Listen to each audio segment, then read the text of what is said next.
오늘은 92가 중보의 은총의 참여입니다. 대요리 문답 58문답, 소요리 문답 29문답 부분입니다.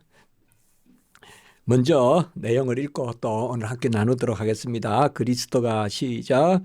그리스도가 이루신 은총과 구속에 참여하게 되는 것은 성령 하나님이 그것을 효과적으로 적용하시기 때문이다.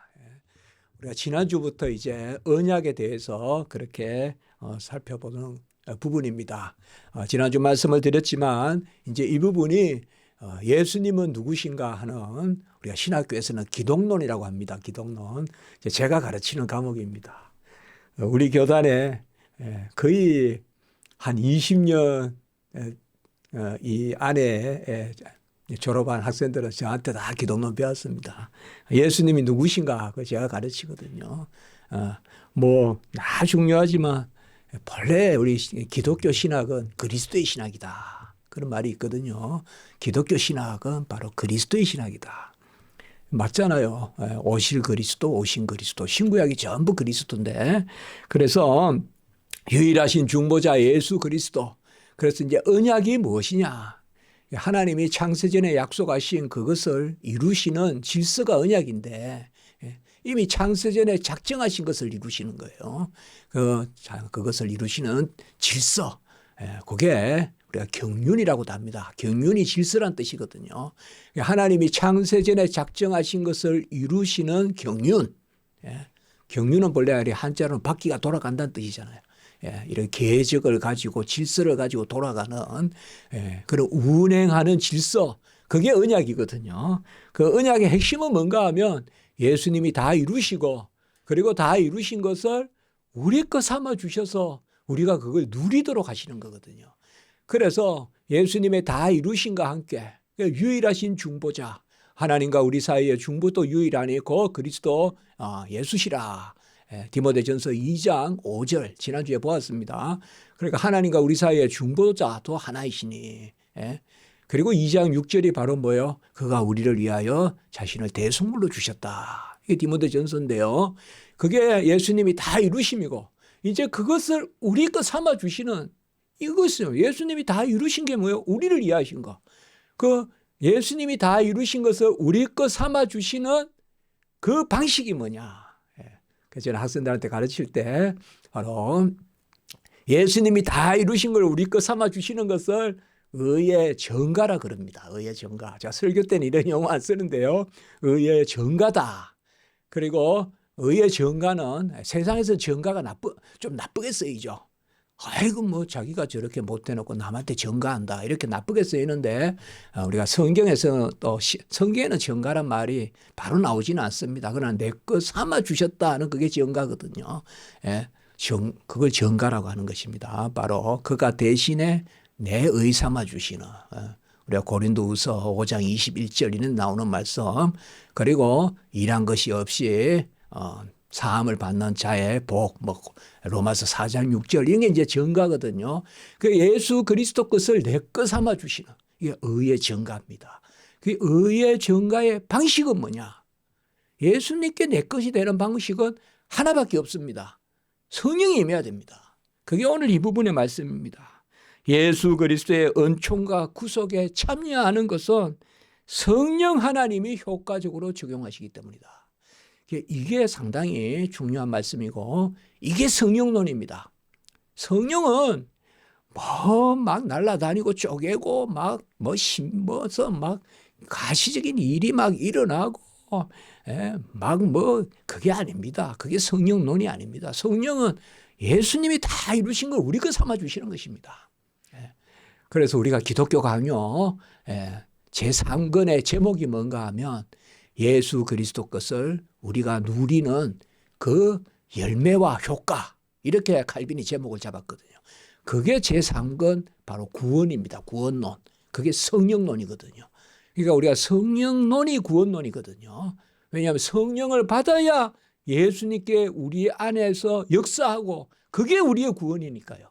생명의 구원, 생활의 구원, 칭의, 성화, 살아남도 살아감도 이게 다 예수님의 의거든요.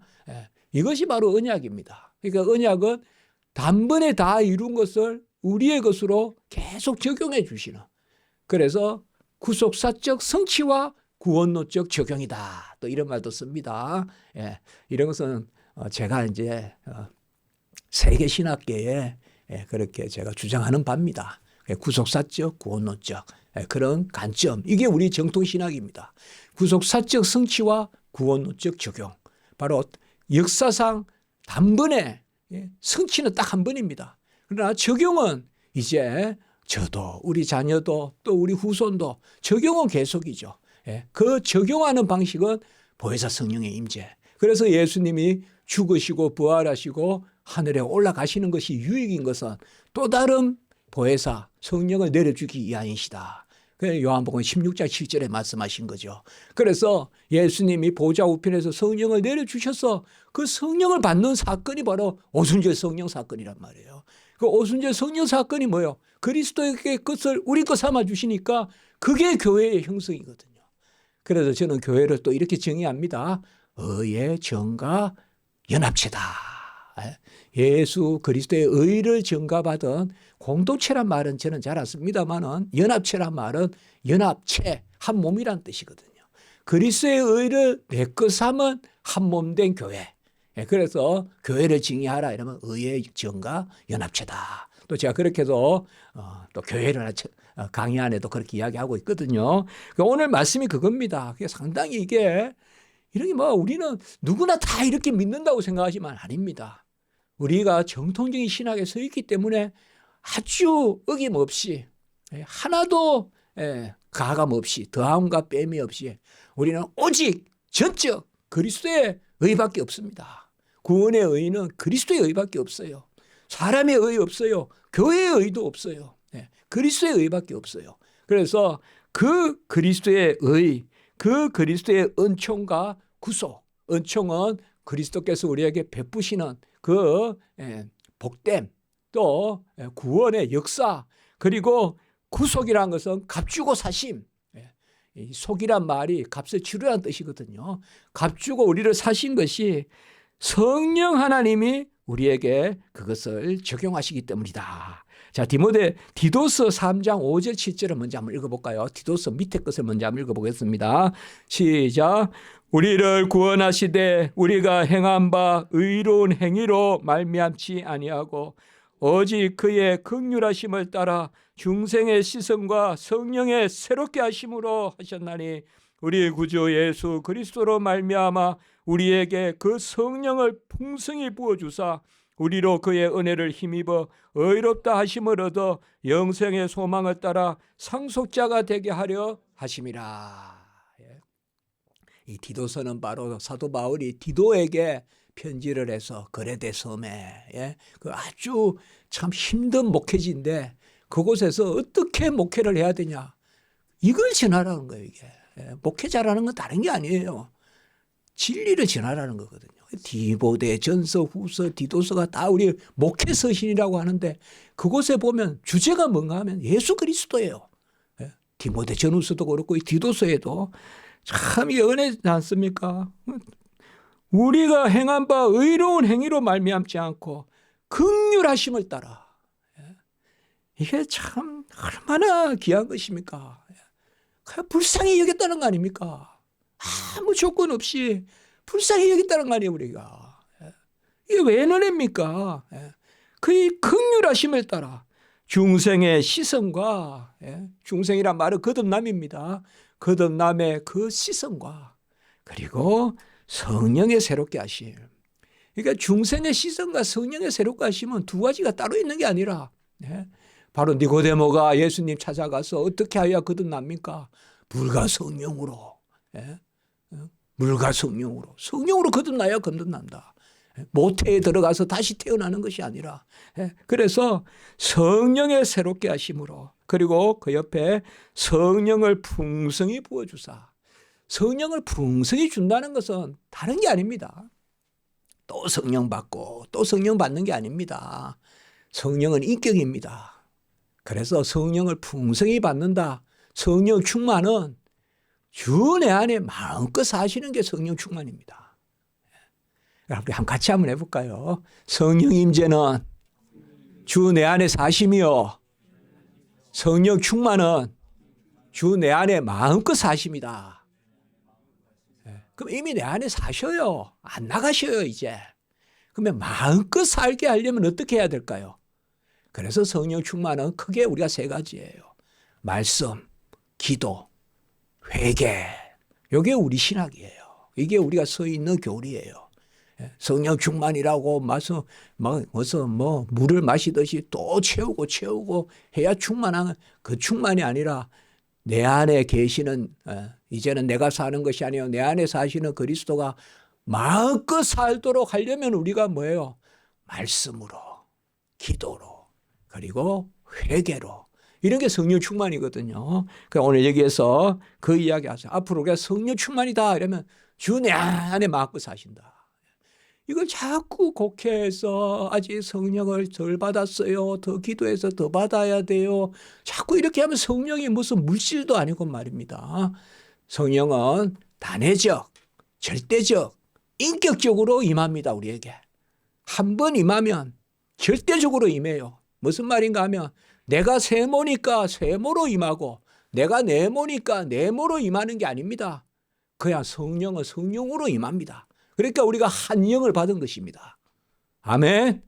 그래서 절대적, 인격적, 인격이기 때문에 분리가 안 돼요. 제가 문병호 목사가 인격이니까 분리가 안 되잖아요. 지금 여기만 있는 거잖아요. 그리고 단회적, 절대적, 인격적 임재를 하기 때문에 성령이 내 안에 마음껏 사시는 것이 우리가 이런 성령론입니다. 이것만 딱 붙들고 있으면 다른 것은 다 저 밑에 그냥 열매거나 현상이거나 그거는 그렇게 봐야죠. 그걸 본질로 보고 이거를 마치 따라가는 걸로 보면 안 됩니다. 성령이 내 안에 계시고 이제 내 안에 사시는 예수께서 마음껏 살도록 하는.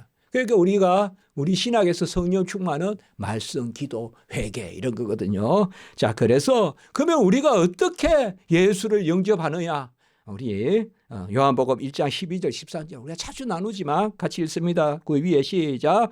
영접하는 자 그 이름을 믿는 자들에게는 하나님의 자녀가 되는 권세를 주셨으니 혈통으로나 육정으로나 사람의 뜻으로 나지 아니하고 오직 하나님께로 난 자들이니라. 영접하고 믿는 것이 여기 사실 두 가지가 아닙니다. 영접하는 자, 이름을 믿는 자 이라니까 전에 설교 때도 말씀드렸습니다. 이거 원문에 보면 두 가지가 아닙니다. 믿어서 영접하는 자 이런 뜻입니다. 이거는 그러니까 믿는 것이 영접입니다. 믿는 것이 영접이지 뭐 믿는 거 따로 있고 또 이렇게 껴안아야 영접이고 그게 아닙니다. 믿는 게 영접입니다. 그런데 그 믿음을 누가 주시느냐? 육정으로나 혈통으로나 육정으로나 사람의 뜻으로 난 것이 아니라 오직 하나님께로 난 자들이라. 이게 이제 언약이란 말이에요. 창세 전에 택한 자들만 믿는단 말이에요. 그러면 택한 자들만 믿으니까 믿음이 뭡니까? 선물이죠. 에베소 2장 8절에. 그러니까 택한 자들만 믿게 되니까 믿음이 선물이고 믿음이 선물인 것은 뭐예요? 보혜사 성령이 임해서 믿게 되는 거죠. 내가 믿어서 성령이 임하는 게 아닙니다. 믿으니까 성령이 임하더라. 아닙니다. 성령이 임하니까 믿는 것입니다. 아멘. 성령이 임해서 우리가 선물로 믿어서 성령이 임한다 그러면 내 믿음이 공로가 되죠. 그래서 우리는 믿음도 공로 없음. 그것이 바로 우리의 신앙입니다. 이런 신앙을 우리가 아멘 하다 보면요. 부유해집니다. 담대해집니다. 그리고 열립니다. 기쁨이 있습니다. 다른 것은 다 저 밑에입니다. 뭐 바위가 쪼개지든 하늘이 쪼개지든 그거보다 예수가 귀합니다. 그것이 오늘 말씀입니다. 이제 또 오후 예배로 하나님께 영광을 올리겠습니다.